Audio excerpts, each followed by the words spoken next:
আমরা ইউনিয়নের বাইরে থেকে যারা আইসো এরা আমরা মেহমান, এরা আমরা সম্মান করতাম, এরার প্রতি আমরা কৃতজ্ঞতা জানাইয়া আমি আমার বক্তব্য শুরু করলাম। কেন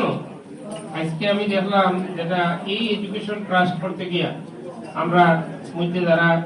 উদ্যোগ নিছিলাম আজকে অনেকেও আমরা মাঝে নাই, যেমন আমরা সুরাপাই, এরপরে বিশেষ করে আমরা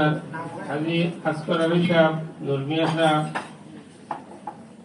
তসরুদ্দিন সাহেব, আহমদ আলী সহ অনেকেও আজকে আমরা মাঝে নাই। তাই আমি আমার বক্তব্যের প্রারম্ভে যারা এই প্রগতি ট্রাস্ট করতে গিয়ে উদ্যোগ নিচ্ছিলাম, যারা সময় দিচ্ছেন, আজকে যারা আপনার মধ্যে নাই, আজকে